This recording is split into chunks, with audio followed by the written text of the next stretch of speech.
So I wanted to give you 3 places where you could be saving on your channel count while recording drums. This may be helpful if you want to record a drum set with an 8-channel interface. And I'm going to give you 3 areas that you can save a channel. So instead of using 2 channels, you can only use 1 channel. In this way, you can maybe squeeze extra things like record a whole drum set and room mics and maybe somebody playing at the same time.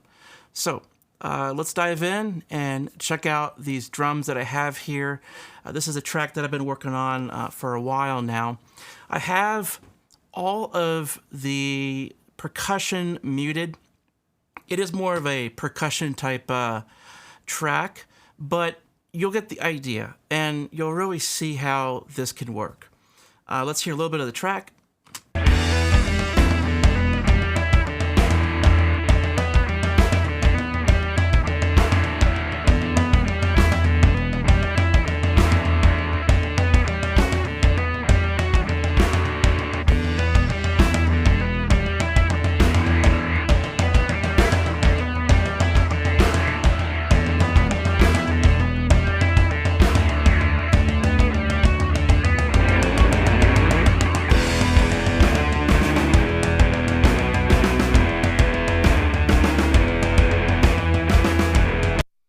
Yeah, so that's a little bit of the track, kind of the vibe.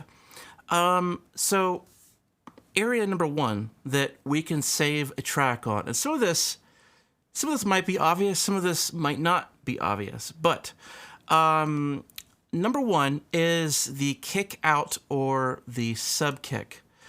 And there is a really cool company, Waves Audio. Let me just make sure that I'm getting that correct. Waves Factory, excuse me. So Waves Factory, they have 2 free plugins. You're gonna want to pick up the SK10 and the Snare Buzz. Get both of those plugins. The SK10 is basically a low frequency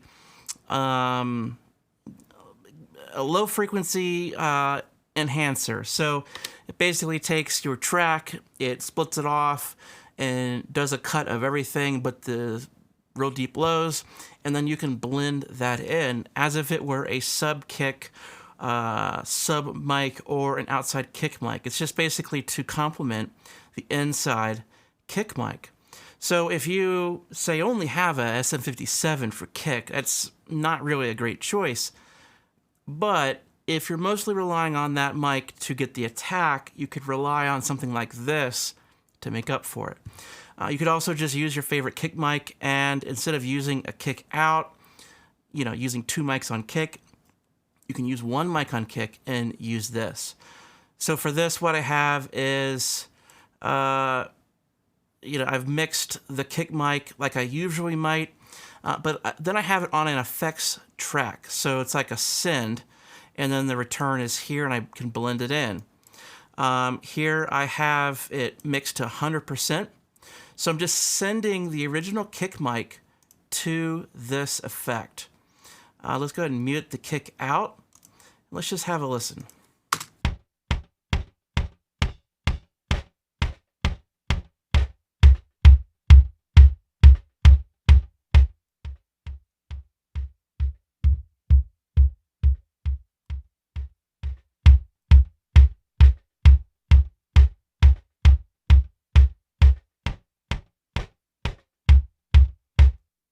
So you can hear the difference with and without, and that's pretty big. And honestly, the reason why I recommend this is because no matter what mic I use, like the mic is pretty good, but I'm always finagling something to make it bigger, better, and stand up to a modern record. So you kind of need something like this. And so this is great. This is a great tool.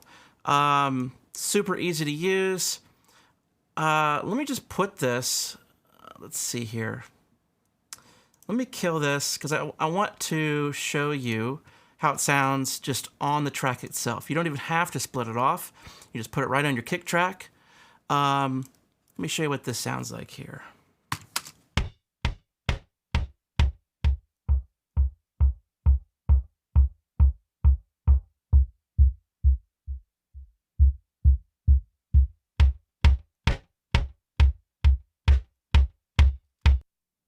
So even if you don't want to split it off, you can still use this just right as an insert effect instead of a like a bus effect.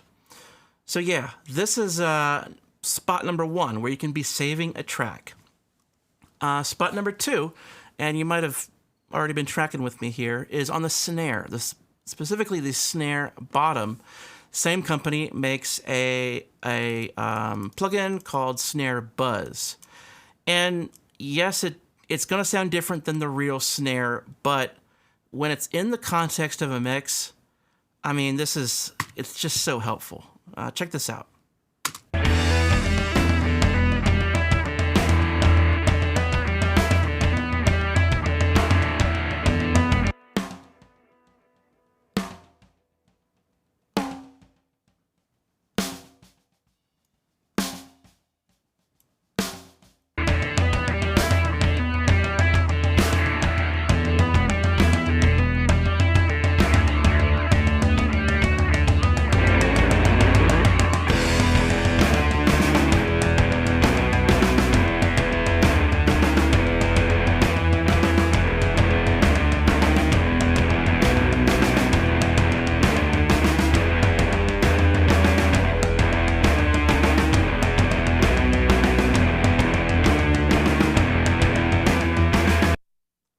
So it goes from kind of making the whole drum set sound muddy without it to then just lifting it out of the muck and pulling it forward. If you change the sound of the snare, you change the sound of the entire drum production.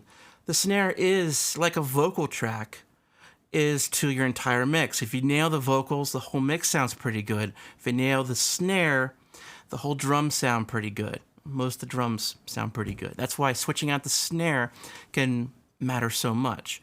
So you get the snare sounding good, your drums sound great. And this is one extra trick that you have. So this will save you yet another track. This is spot number 2.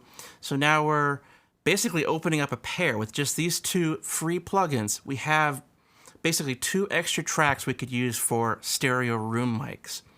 Even if you had just 2 SM57s, just point them out away from the kit so the backs of the mics are basically nulling out the drum set. Just point them directly away.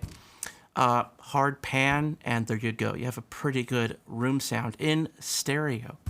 So I think it's worth it. I mean, the kick out mic, it could definitely add some complexity, but this is, still good.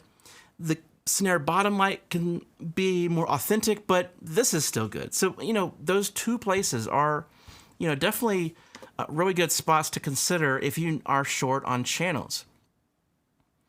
And then the third place that we can find an extra channel, and this might be helpful if you decide, oh, I really need a hi-hat mic, or I really need to record bass, or I need to record a guitarist when we lay down our drum tracks, something like that. Because that way you're getting a performance that's inspired and playing with the musician. Okay, and that's very important, is to actually get that interaction. And so freeing up this channel could give you that. And so what we're going to do is we're going to consider going down to mono overheads. Now just hear me out for a second. We have stereo room and we have mono overheads. So check this out. We could probably get away with it. I'm going to go down and just listen to the drums. Okay, check this out.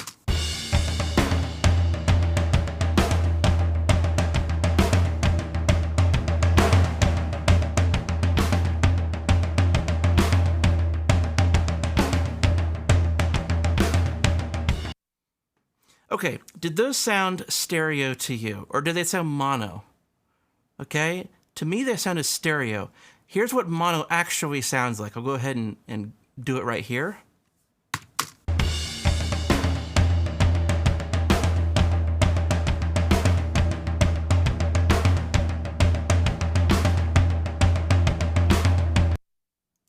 Stereo.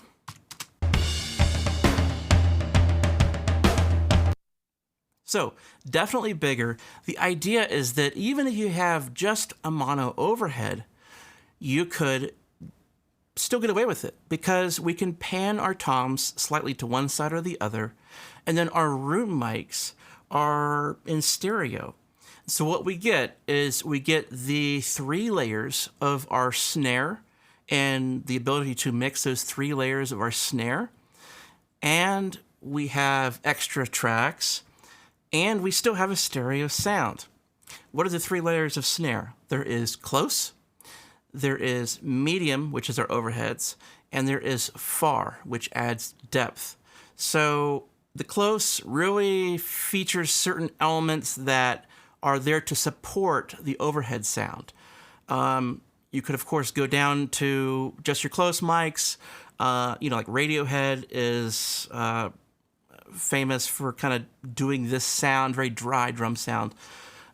But we have close, medium, and far in the room. And in order to make your snare really sound legit, you got to have all 3, the 3 layers.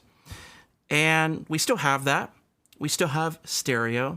We have a stereo room. So I think stereo room is much more important. And then, back to mono overhead, we actually have less complications by using a mono overhead. We can check the polarity to one mic versus checking, polarity and comparing how they work to 2 overheads. So it's just going to simplify the mixing process. This is debatable, but I think that if you have one or the other, I think it's better to have stereo room. Okay, so that was some of my thoughts. Let me know what you think of this. I will play around and kind of mix and show you some more examples on our way out of this video. But yeah, let me know what you thought of this in the comments below.